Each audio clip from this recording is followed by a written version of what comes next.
이제 우리 3장에서 보았던 사건이 계속되는 거죠. 베드로와 요한이 성전 미문에 앉아있는 안전뱅이를 고쳐주고 그 능력이 예수 그리스도의 이름으로 난 것이다 라고 이제 설교를 했고요. 그 설교 때문에 이제 붙잡혀가고 관원들과 장로들 앞에 섰습니다. 그리고는 이제 심판을 받기 위해서 하룻밤을 꼬박 세우고, 그렇죠? 그래 놓고 이제 추궁을 한다 그랬어요. 추궁을 했어요. 너희가 무슨 권세와 무슨 누구의 이름으로 이 일을 행했느냐.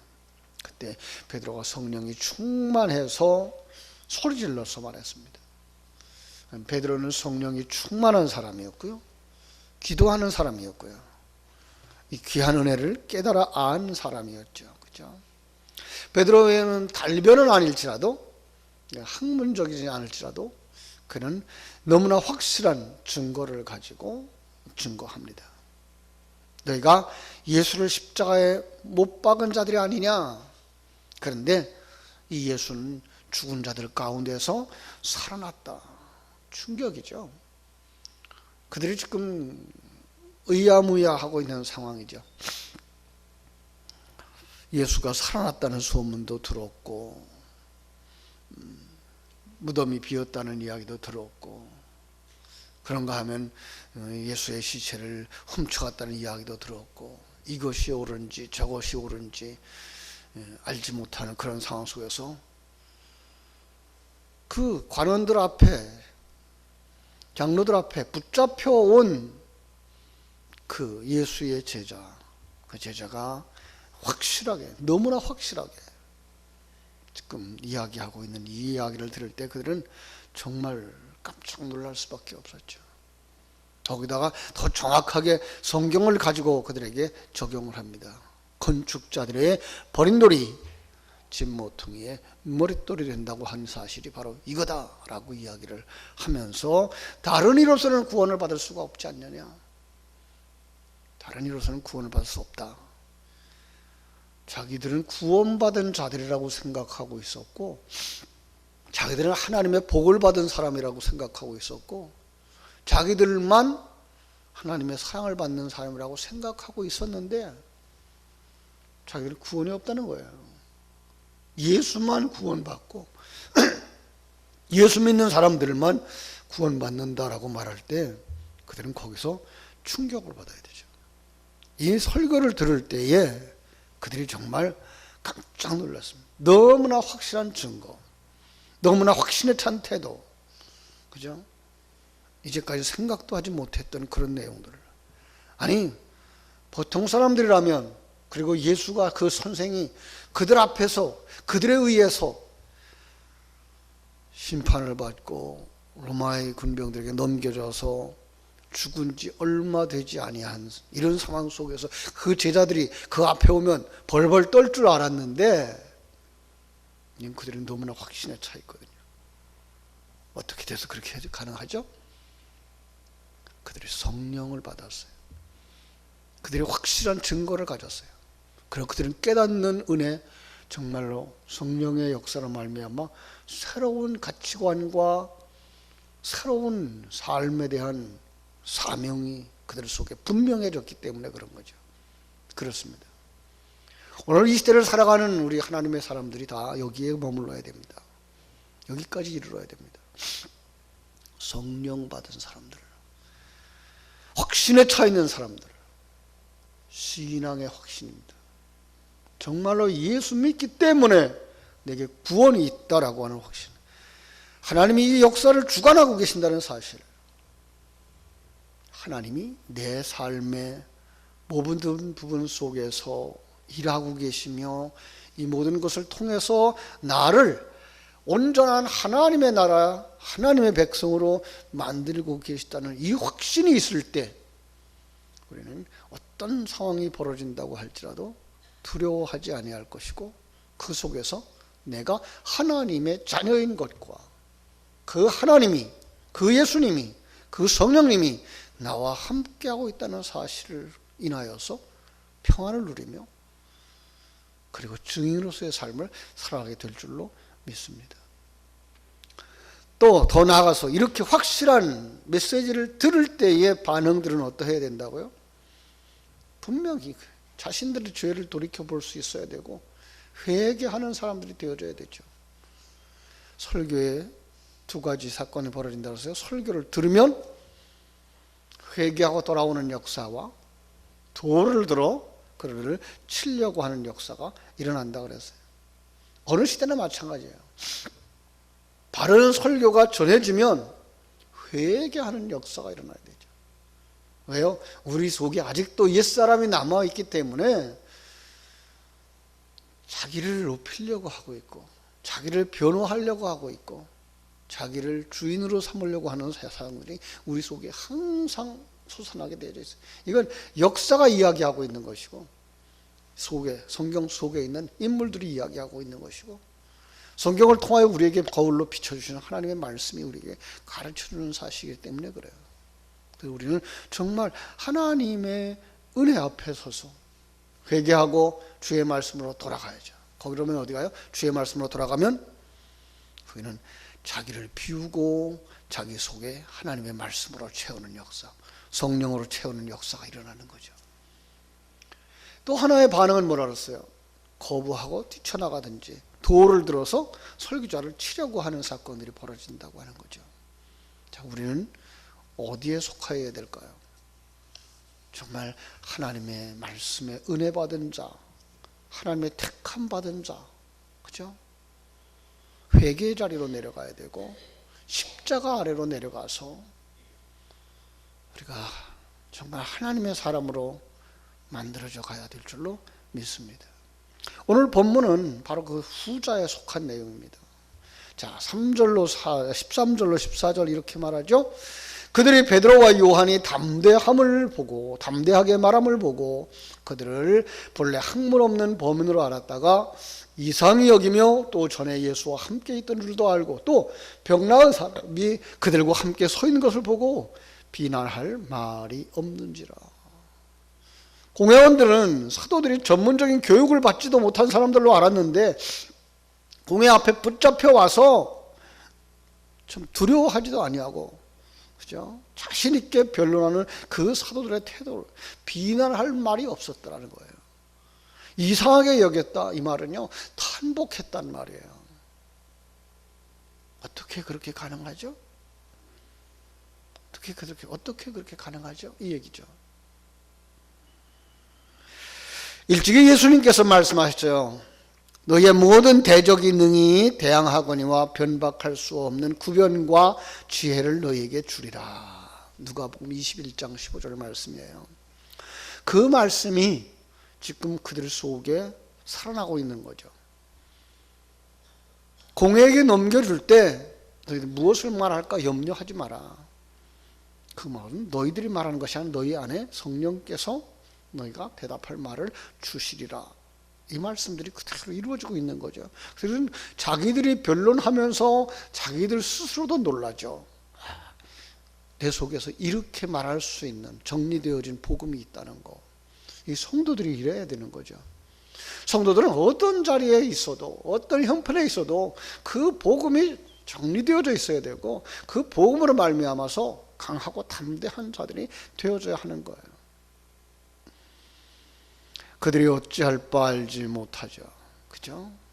그리고는 공회에서 좀 나가라고 그래요. 문 밖에 나가라고. 그래 놓고 자기들끼리 모여서 의논을 합니다. 이 판결을 내리는데 너무나 결정하기 어려운 거예요. 왜요? 분명한 증거 앞에서. 그죠? 그리고 담대한 그들 앞에서. 16절, 이 사람들을 어떻게 할까? 그들로 말미암아 유명한 표적 나타난 것이 예루살렘에 사는 모든 사람에게 알려졌으니, 그건 우리도 부인할 수 없지 않느냐? 우리도 봤잖아. 그죠? 유명한 표적, 사람들이 다 주목하고 있는 표적, 부인할 수 없는 것, 이런 말이에요. 성경 속에 나오는 많은 사건들이 바로 이런 것들을 우리에게 보여주죠. 다니엘이 사자굴에서 나왔을 때 그들이 받았던 충격과 같은 거죠. 먹이를 던지면 땅에 떨어지기도 전에 물어서 죽이고 갈기갈기 찢어서 그죠? 삼켜버리는 이 굶주린 사자. 근데 그 앞에서 멀쩡하게 살아나온 다니엘. 그를 본 다리오 왕 부인할 수 없는 거예요. 어떻게 해석해야 될까? 그것을 본 사람들이 갈팡질팡하는 거예요.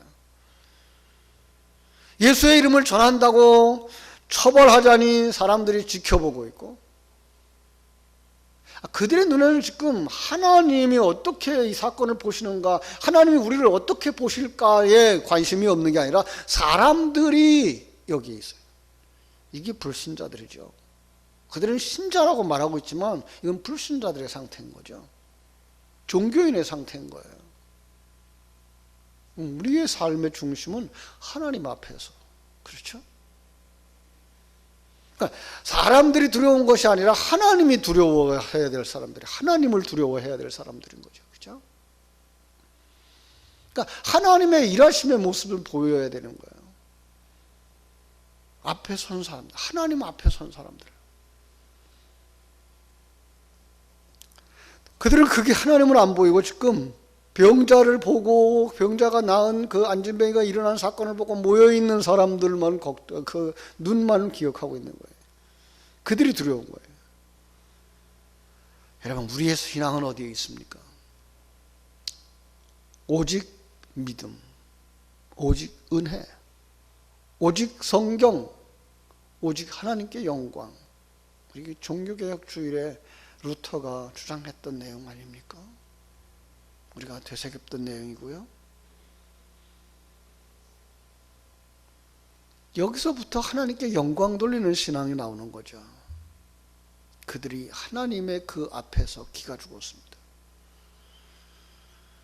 17절로 18절, 그래서 그들은 뭐 어떻게 해요? 이것이 민간에 퍼지지 못하게 그들을 위협하자. 그 후에는 이 이름으로 아무에게도 말하지 말게 하자. 그래서 그들을 붙잡아다 경고하고 예수 이름으로 말하지 못하게 가르치지도 말라, 이렇게 요구를 하죠.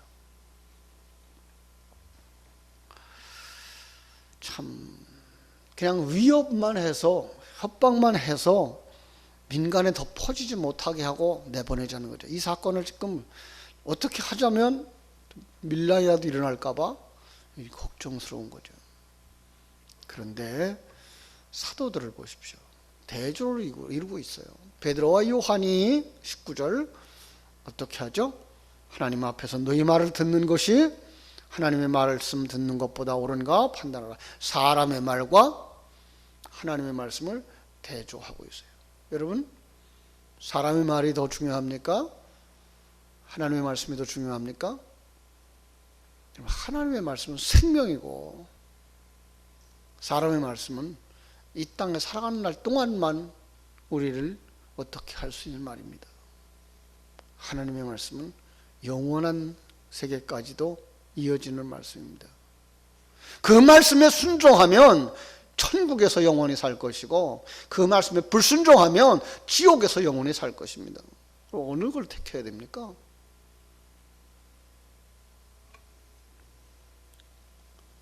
우리는 사람을 두려워하는 사람이어야 되나요? 하나님을 두려워하는 사람이어야 되나요?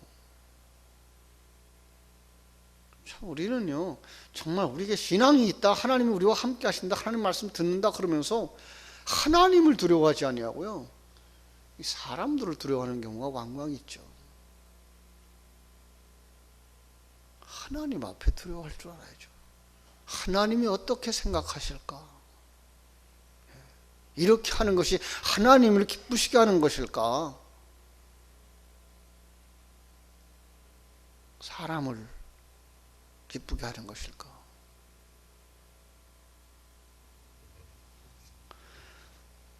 베드로와 요한이 강하고 담대하게 대답하자 이 사도들의 그 단호한 태도 앞에 그들은 어찌할 바를 모릅니다. 사도들은 안전뱅이가 일으킴을 받은 표적을 통해서 부활하신 예수님에 대해 자기와 함께 계심을 확신하고 부활하신 주님께서 내가 세상 끝날까지 너희와 항상 함께 있으리라 하신 말씀이 생각나서 그들은 강하고 담대할 수 있었던 것입니다. 예, 믿음으로부터 나오는 확신이고 믿음으로부터 나오는 강함입니다. 하나님 앞에 서라는 말, 그죠? 사도들의 선언을 볼 때에 그는 하나님의 임재를 느낀 사람들이에요. 베드로와 요한은 하나님의 면전 앞에 서 있다는 사실을, 난 지금 하나님이 내 배후에 계시다는 사실, 하나님이 나의 지원자고 나의 후원자고 나를 지키시고, 아브라함의 이야기로 말하면 방패요, 그죠? 산업이라고 말씀하시는 거죠. 내가 너의 방패다. 내가 너의 산업이다. 그러니 우리가 뭘 두려워하겠느냐. 여러분, 우리에게 이 믿음이 있어야 하지 않겠습니까? 이 새벽을 깨워서 기도하는 여러분들에게 이 믿음이 있기를 바랍니다. 하나님이 내 편입니다. 내 배후에 계십니다. 나를 도우시고 계시며 나를 인도하고 계시며 내 능력이 되시고 피난처가 되시는 그 하나님을 의지하는 확실한 믿음이 우리에게 있기를 간절히 소원합니다. 그래서 그들은 이렇게 말하죠. 20절, 우리는 보고 들은 것을 말하지 아니할 수 없다. 예, 증언입니다. 증인의 자격입니다. 보고 들은 것을 말하지 아니할 수가 없다. 보고 들은 것을 정확하게 말할 수 있는 사람은 누구예요? 이 강하고 담대한 사람입니다. 요즘 텔레비전에 나오는 화성 연쇄 살인범, 그죠? 그가 8번째 범행도 자기가 저지른 거다라고 고백을 하자 나라가 지금 아주 어찌할 바를 모릅니다. 왜? 다른 사람을 강제로 죄인 삼아서 20년이나 감옥 생활을 시켰거든요. 그 당시에 자기는 안 했다고 얘기했는데도 불구하고 강제로 끌어다가 올가서,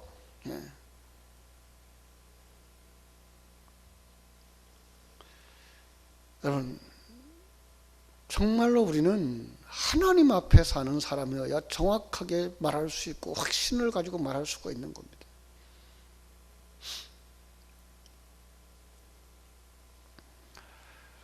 사람들을 두려워하는 자가 아니라 하나님을 두려워하는 자로 살아야 될 것입니다. 21절, 22절은 그래서 관리들이 백성들 때문에 그들을 어떻게 처벌할 방법을 찾지 못했다. 그러고 사람들은 이 일로 말미암아 하나님께 영광을 돌렸다라고 말씀합니다. 사랑하는 여러분, 우리의 삶이 하나님께 영광을 돌리는 삶이 되어지기를 소원합니다. 어떻게 하는 것이 하나님께 영광을 돌리는 것일까? 결정 앞에서, 삶을 앞에서 우리는 생각하고 오늘도 하나님의 영광을 위하여 살아가는 하루, 하나님의 영광을 위하여서 결정하는 하루, 결단하는 하루, 복된 하루 되시기를 주님의 이름으로 축원합니다. 기도하겠습니다. 아버지 하나님, 크신 은혜와 사랑을 감사하고 감사합니다. 참으로 예수님을 잃어버렸지만 예수님이 아버지 하나님의 십자가에서 죽으셨고 장사 지내셨고 이제는 승천하여서 하늘나라에 가시고 곁에 없지만 베드로와 요한은 강하고 담대할 수 있었던 것은 그 예수님이 말씀하신 대로 나와 함께하고 있다는 사실을 믿었기 때문입니다. 그리고 지금 내가 그분의 도구가 되어줘서 하나님의 일을 하고 있다는 이 확신 때문에 그는 증인으로서의 역할을 성실하게 감당하고 있는 것이며 조금 더 두려움 없이 강하고 담대하게 예수 그리스도가 우리의 구세주라는 사실을 전함으로 말미암아 예수를 십자가에 못 박도록 내어준 그들을 두렵고 떨리게 만들었습니다. 아니 어찌할 바 모르게 만들었습니다. 아버지, 오늘 성도들의 삶 속에 이와 같은 강하고 담대함이 있게 하여 주시옵소서. 그래서 어디서든지 분명하게 내가 예수의 사람이다 라고 말할 수 있게 해주시고, 이렇게 하는 것이 하나님이 기쁘시게 하는 거다 라고 말할 수 있게 해주시고, 우리의 결정과 우리의 행동으로 말미암아 하나님께 영광 돌리는 역사 일어나게 하여 주시옵소서. 오늘 하루의 삶도 주님께 부탁드립니다. 일마다 때마다 시간 분분 초초마다 이 확신을 가진 강하고 담대한 믿음의 사람들 되어져 가정을 세우는 사람들이 되게 해주시고 교회를 세우는 사람들이 되게 해주시고 하나님의 나라를 세우는 사람들이 되게 하여 주시옵소서. 예수님의 이름으로 기도하옵나이다. 아멘. 하늘에 계신 우리 아버지여, 이름이 곧